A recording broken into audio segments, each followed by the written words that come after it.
tonight we heard a lot about liquefied natural gas. The Department of Environmental Conservation has put forward rules. We've only been given about 45 days to look at them. And they would, if promulgated, they would allow liquefied natural gas facilities to be built here in New York State. And I think it's important to have a historic perspective on this. LNG is currently not allowed here in New York State because of something that tragic that happened back in 1973 when 40 people died at an LNG plant.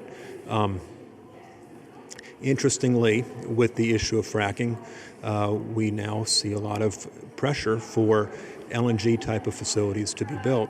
And these rules, if promulgated, would open the door to liquefied natural gas in the state and encourage fracking that we're very concerned about. And so what is the hazard that you see here with the potential for the expansion of this type of infrastructure? Well, first of all, it's encouraging fracking. That's a significant issue.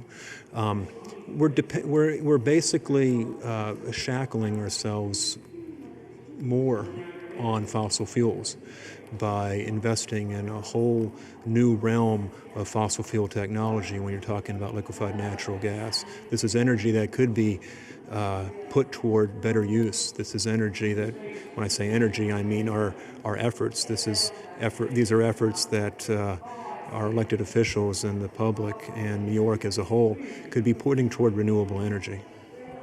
And so the forum here tonight was to talk about how to encourage people to be informed about how they might be able to submit comments with regard to this proposed regulation. Sandra, can you tell us a little bit about the system that you guys have to help people out with understanding this process? 30 Days of Fracking is an online web-based project of mine that tries to bring some good science to people who are very concerned about dirty energy like liquefied natural gas. And so with the help of scientists and engineers like Keith, I can translate for people some of the technical details and provide them each day a topic and some prompts that they might want to comment on. It takes about 10 to 15 minutes a day. And so that makes it a less burdensome task. And so essentially, as I cycle through these different comments day by day, some of them focus on the fact that liquefied natural gas is a killer to our climate. It's very energy intensive. By design, it's a boiling liquid that is supercooled in tankers, and in order not to explode, it has to leak methane into our environment. And methane, of course, is a very powerful greenhouse gas. So that would be like one example of one comment. On another day, we might take a look at the safety hazards to siting one of these facilities in our community. There's nothing in the regulations that would prevent this from going right next to your child's school or next to a residential area. And then another day we may take a look at what it means for these LNG tanker trucks themselves, which are 2,000 pounds on average heavier than a typical tanker truck. What will it mean for our roads, and who will pay for that in a time when the sequester has just denied money to the state of New York for fixing our bridges and roads and our other infrastructure, the transportation infrastructure which we need. So every day there's something new to comment on, and so I'm a big believer in Science for the People, bringing some good science to help inform the electorate. And the idea here is that once people are informed at the dangers to ourselves and to our planet by LNG, they will take away the social license for these facilities to operate and send a very strong message to our elected officials that this is not the direction that New York wants to go into. And what is the significance of a comment made by an individual to the regulatory agencies? We live in a kind of apolitical society where people don't feel like they have a voice. They don't feel like they can influence policy. So I'm wondering, what's the significance of these comments should people decide to make them? Well, I guess I would say au contraire. I think there's nothing more powerful than a citizen seeking redress for grievance or to become informed about an issue and go before some agency or elected official and speak out about that. And in fact, just last year in January, we saw this unprecedented number of people sending more than 200,000 comments about another set of very poorly drafted regulations on fracking. And we basically buried alive this attempt to roll out regulations, to roll out an environmental impact statement that was very poorly done. People recognized it for what it was. They said the emperor has no clothes.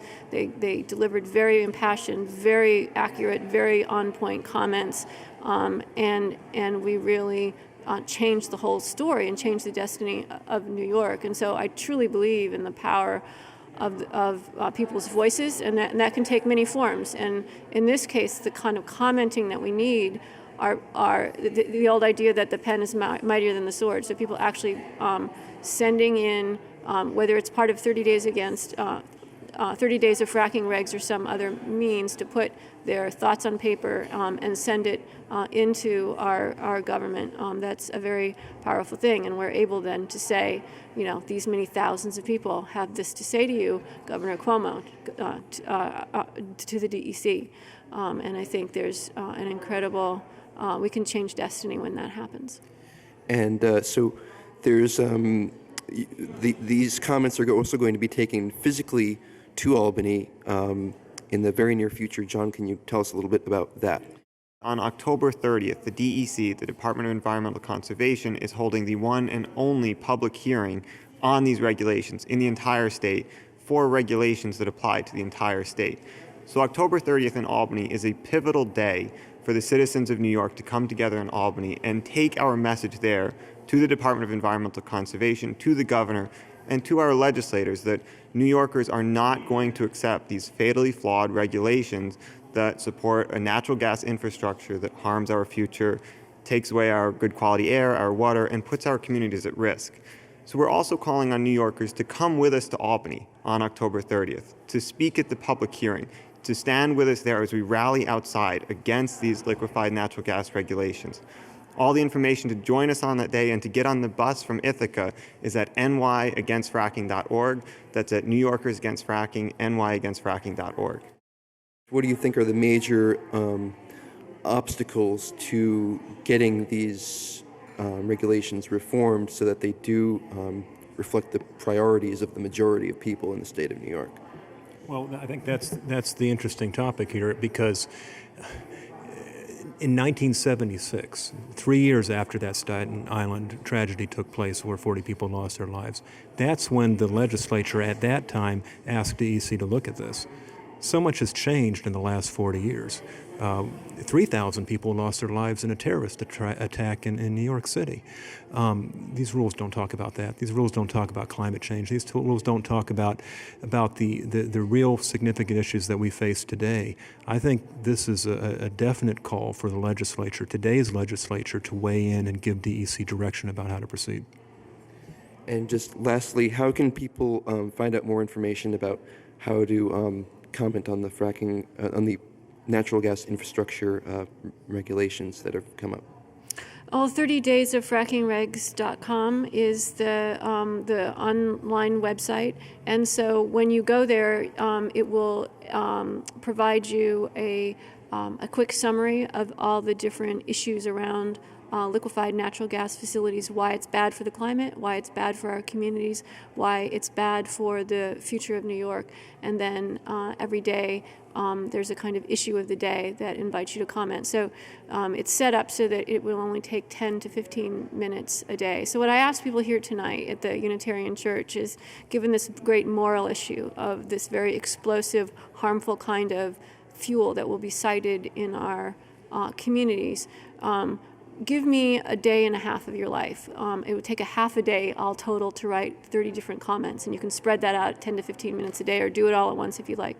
And then give a day of your life to come to Albany with us. And as John said, stand with us in Albany and make it clear with not only your voice, but your body attached to your voice, that there's a different way forward in New York that doesn't involve citing a boiling explosive liquid that kills the climate and threatens to blow us all up in communities across New York. As Sandra pointed out, this is an important moral issue for our communities. It's about our safety, our health, and the energy future, and whether or not we're going to address climate change and create that renewable energy future with good, clean jobs that we know is possible, we know is necessary, and we know we need.